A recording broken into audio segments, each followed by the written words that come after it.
Imagine you're a detective, but your suspect, it's a million times smaller than a grain of sand, totally invisible, and it's making animals sick. I mean, where do you even start to track something like that down? Well, today we're going to dive into a real-life scientific mystery, the hunt for new viruses that are hiding in plain sight on farms in India. Our whole story really starts with this one simple question. In a place as ordinary as a farm, what kind of new viruses could be hiding out, just silently circulating among the animals? So, let's set the scene for this investigation. We're heading to Western India, where a viral mystery is just starting to unfold. Okay, so the very first clue pops up on these pig farms, near the city of Pune.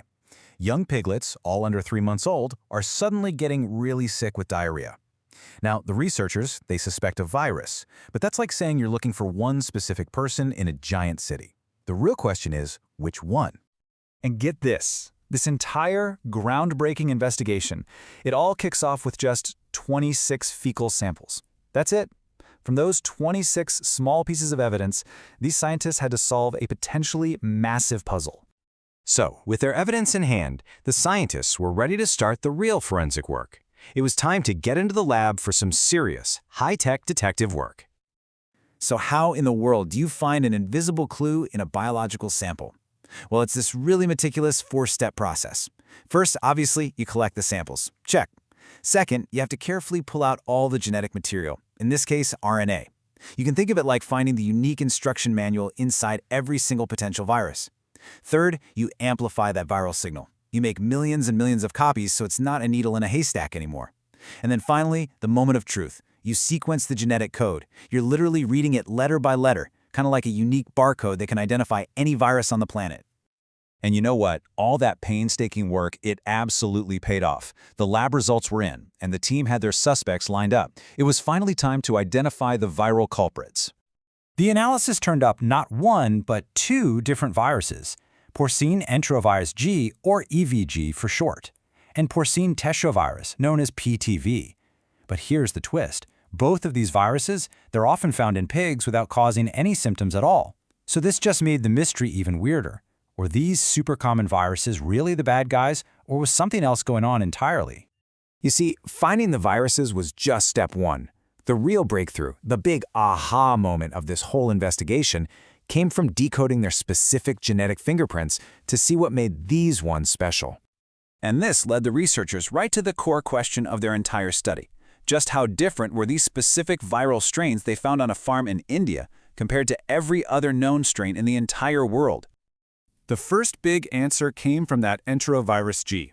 After sequencing its entire genome, the team identified it as a specific strain called EVG15. And what they found out about it was a major first. And this slide right here really shows you the depth of what they found. What you're looking at is basically the virus's blueprint, its complete genetic instruction manual. It maps out everything, from the proteins that build its outer shell to the enzymes it uses to copy itself. And the key thing here is that for the very first time, ever, scientists had the nearly complete genome for an EV15 strain that was found in India. And hey, don't just take my word for it. In the paper's own summary, the authors highlighted just how big a deal this was, calling it the first nearly full genome sequence of porcine EVG15 from India. This was a huge moment for the scientific community. But they weren't even close to done yet. Remember that second virus they found? Well, the investigation into the Teschoviruses turned up another massive finding. Okay, this might look a little complicated, but stick with me. It's best to think of it as a viral family tree. Every single branch is a different Teschovirus strain from somewhere in the world. Now look for the branches marked with those little black dots. Those are the new strains from India. This tree is the visual proof that while they're related to other viruses, they form their own distinct little groups. It's how we know they found something new for the region. And what that family tree told them was pretty remarkable. They had identified 2 types of Teschovirus that had never, ever been documented in India before. One is known as PTV4, and the other was so different it's being classified as a potential brand new type, PTV17. So just how different are we talking? Well, the team compared the genetic code of their new PTV4 strain to the official global prototype. And the result? It was only about 73% identical.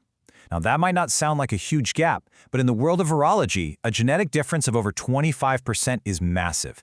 It's like discovering a long-lost cousin with a totally different life story. So the team found new viruses, they mapped their genomes, but this all brings us to the most important question, right? Why does any of this matter? What's the bigger picture here? Well, discoveries like this are absolutely fundamental. First off, they give us a crucial baseline. You can't monitor or control diseases if you don't even know what viruses are out there to begin with. Second, it pulls back the curtain on the vast, hidden viral diversity that's just circulating quietly in animal populations. Third, every single new genome sequence is another vital piece of a global puzzle, helping us map how viruses evolve around the world.